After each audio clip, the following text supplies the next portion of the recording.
لیکن اتنا ہو کہ آپ دے سکیں، یہ نہ ہو کہ نام رکھنے کو تو آپ نے مہر مقرر کر دیا 10 لاکھ روپے، آمدنی 50,000 بھی نہیں، اور بعد میں جو ہے وہ پہلی رات کی بیوی سے سماجت کرتے مہر معمول ہے، تو یہ برطانوی کے بھی خلاف ہے اور شریعت کے بھی خلاف ہے۔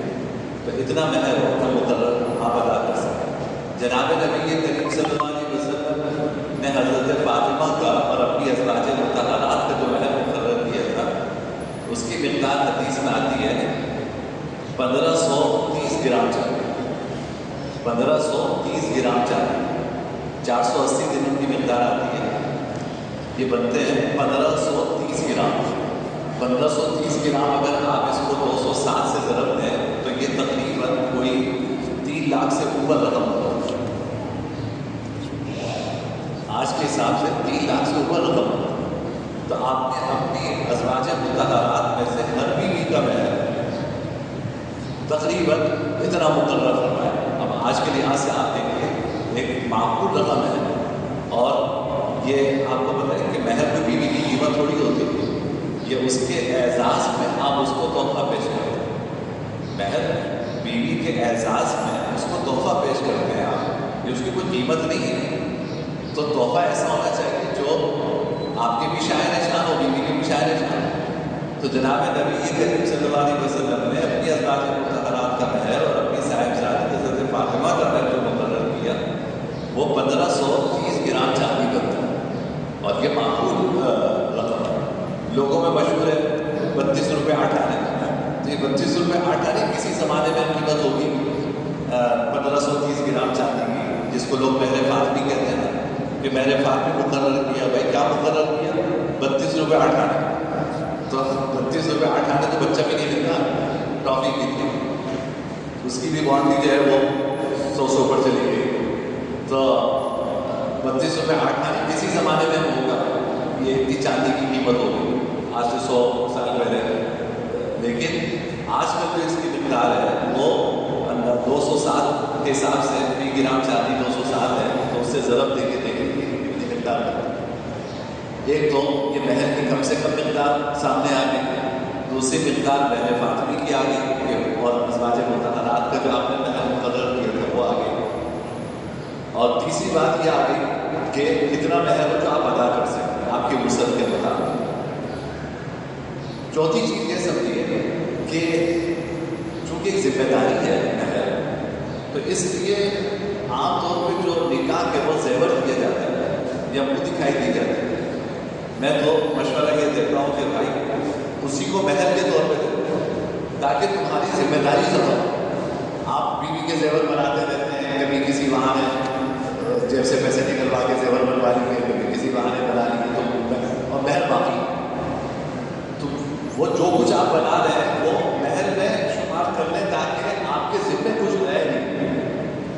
تو نکاح کے بعد زیور اگر دیا جا رہا ہے تو جو مہر مقرر کیا ہے اتنا زیور دے دیں، اور مزید زیور دینا ہے اور دے دیجیے، لیکن آپ کی ذمہ داری پوری ہونی چاہیے کہ نکاح کے وقت کی جو ہے وہ مہر ادا کر دی جائے۔ لیکن اگر آپ مہلت لے لیتے ہیں تو جب تک مہلت دی ہے اس وقت تک جو ہے آپ مہر جو ہے وہ آپ ادا کر دیجیے، ورنہ خدا نخواستہ طلاق کی نوبت آئے گی یا بیوی کا انتقال ہوگا تو مہر تو پھر دینا پڑے گا اس صورت میں۔ ایک اور چیز اس سلسلے میں یہ ہے کہ دیکھیں شریعت نے اس کی بڑی تاکید کی ہے کہ ہماری جو املاک ہیں، ہماری جو ملکیتیں ہیں وہ ممتاز ہونی چاہیے۔ یہ پتہ ہو کہ یہ میری چیز ہے، یہ پتہ ہو کہ یہ آپ کی چیز ہے۔ یہ جو ہوتا ہے کہ جی بس سبھی کی ہے، یہ جھگڑے پیدا ہوتے ہیں، اس سے لڑائیاں پیدا ہوتی ہیں۔ ہر چیز کس کی ہے یہ مقرر ہونا، یہ پتہ ہونا چاہیے کہ یہ کسی ہے۔ اب عام طور پہ خدا نخواستہ اگر یہ رشتہ ختم ہوتا ہے تو زیورات کے بارے میں جھگڑے ہوتے ہیں۔ بیوی کے والدین نے بھی اس کو زیور دیا ہوا ہوتا ہے، اور شوہر کے یہاں سے بھی زیور جاتا ہے، تو بیوی کے والدین نے جو اس کو زیور دیا وہ تو نہیں اس کا، اور جو شوہر نے اس کا زیور دیا ہے تو اس میں ہمارے یہاں کا عرف الگ الگ ہے۔ بعض خاندانوں میں رواج یہ ہے کہ شوہر کے یہاں سے جو زیور جاتا ہے وہ شوہر کی ملکیت ہوتا ہے، بیوی صرف استعمال کرتی ہے. اور ہمارے خاندان میں رواج یہ ہے کہ شوہر کی جانب سے جو زیور جاتا ہے وہ بھی بیوی کی ملکیت ہو جاتا ہے، وہ بیوی کا ہوتا ہے. اب دیکھیے شریعت کا حکم بدل ہے کہ اگر جن خاندانوں میں یہ رواج ہے کہ شوہر کی جانب سے جو زیور بیوی کو دیا جاتا ہے شادی کے وقت وہ ہوتا شوہر کا ہے، بیوی صرف استعمال کرتی ہے، تو ایسی صورت میں یہ ملکیت شوہر کی. اگر خدا نخواستہ طلاق ہوتی ہے تو یہ زیور شوہر کا ہے اور بیوی جو اپنے یہاں سے زیور لائی ہے وہ اس کا ہے. اور اگر خاندانوں میں یہ رواج ہے کہ شوہر جو کچھ زیور دیتا ہے وہ بیوی کا ہی ہوتا ہے، بیوی کی ملکیت ہوتا ہے، تو پھر طلاق کی صورت میں آپ کو یہ حق حاصل نہیں ہے کہ آپ شوہر جو ہے وہ زیور کا مطالبہ کریں. وجہ ہے کہ جب آپ ایک مرتبہ کسی کو گفٹ کر دیتے ہیں تو پھر وہ واپس نہیں لے سکتے. آپ بعض مخصوص صورتیں ہیں اس میں لے سکتے ہیں، ورنہ عام حالات میں جب آپ نے گفٹ کر دیا کسی کو تو اب وہ اس کی چیز ہوگی، اس میں اس کی میراث جاری ہوگی، اس میں اس کی ملکیت ہوگی. تو یہ زیورات کے سلسلے میں ہمیں واضح کر دینا چاہیے. ساری تقریباً شادی شدہ ہے تو بھائی بیوی کو جو زیور دیا طے کر لیں کہ بھائی یہ میں نے تمہیں استعمال کے لیے دیا ہے یا تمہیں مالک بنا کر دے دیا. اگر استعمال کے لیے دیا ہے تو پھر یہ آپ کا ہے، اور اگر آپ نے مالک بنا کر دے دیا ہے تو یہ زیور جو ہے وہ بیوی کا ہے.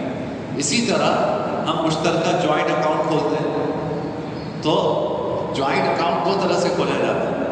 ایک مطلب یہ ہوتا ہے جوائنٹ اکاؤنٹ کا کہ بھائی کبھی شوہر نہ ہو تو بیوی سائن کر کے پیسے نکالتے ہیں، لیکن ہے پیسے شوہر کے. تو اگر شوہر کا انتقال ہو جاتا ہے تو بیوی کا اس میں کوئی حق نہیں ہے، سارے ورثہ کا حق. اور کبھی جوائنٹ اکاؤنٹ کا مطلب یہ ہوتا ہے کہ بھائی اس میں جو پیسے ہیں وہ آدھے میرے آدھے تمہارے. تو اگر یہ مطلب ہے تو پھر آپ کو لکھ کے رکھنا چاہیے کہ بھائی جو ہمارا مشترکہ اکاؤنٹ ہے جس میں میرے دستخط سے بھی پیسے نکل سکتے ہیں، بیوی کے دستخط سے بھی پیسے نکل سکتے ہیں، تو یہ دونوں یہ پیسے آدھے میرے ہوں گے آدھے بیوی کے ہوں گے. لکھ لیا تاکہ اگر انتقال ہو تو جھگڑا نہ ہو، پتہ ہو کہ بھائی آدھے پیسے اس میں میراث جاری ہوگی اور آدھے پیسے وہ ہیں جس میں جو بیوی کے ہیں. یہ اتنی باریک چیزیں ہیں جن کا ہم خیال نہیں کرتے. بات یہ کہ جب تک محبت کے ساتھ رہ رہے ہوتے ہیں یا زندگی ہوتی ہے نا تو ان چیزوں میں لگتا ہے کہ بالکل بیکار باتیں ہیں، لیکن جہاں دو لوگوں کے درمیان جھگڑے شروع ہوئے یا زندگی ختم ہو گئی تو پھر اندازہ ہوتا ہے کہ اس کی کتنی اہمیت تھی کہ جو جس کی جو چیز ہے وہ متعین ہونی چاہیے، معلوم ہونی چاہیے. مشترکہ گھر ہے، بہت سارے مسائل، یعنی سب سے زیادہ میں سمجھتا ہوں کہ میرے پاس دارالسلام کیا ہر جگہ سب سے بڑا جو جھگڑا سامنے میرے آتا ہے وہ یہ مشترکہ گھر ہوتا ہے. ابا میراث میں چھوڑ کے چلے گئے، اب 5 بھائی رہ رہے ہیں، 4 بھائی رہ رہے ہیں. ایک کے بچے کی شادی ہوئی، اس نے ایک کمرہ اوپر بنا لیا، دوسرے کی ہوئی، اس نے اس کے اوپر ایک کمرہ اور بنا لیا. اب جب آپس میں تقسیم بٹوارے کا وقت آیا تو وہ کہتے ہیں کہ جی اس میں تو 2 کمرے میں نے بنائے تھے، اس کے پیسے مجھے چاہیے.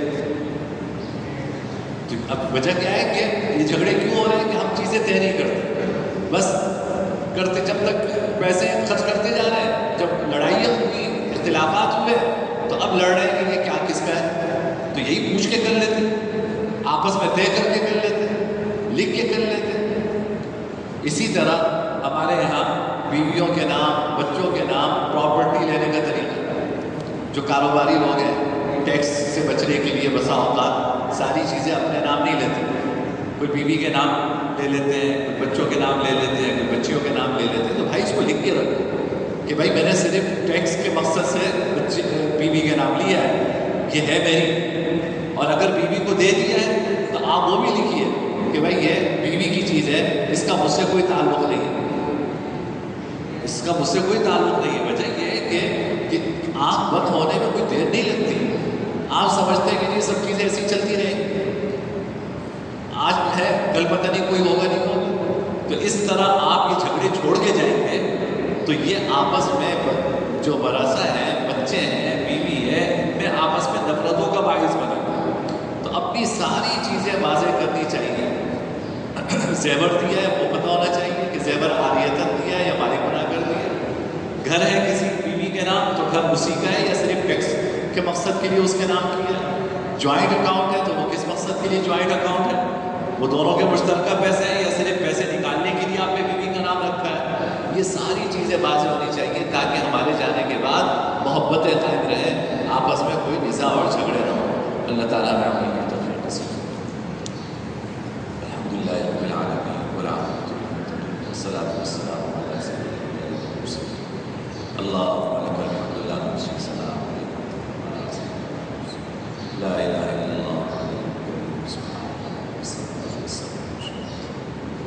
اللهم انك عفو كريم فاعف عنا اللهم اجرنا من النار وادخلنا الجنه بغير حساب اللهم اجعلنا من متقى رمضان اللهم اجعلنا من متقى رمضان صلى الله تعالى على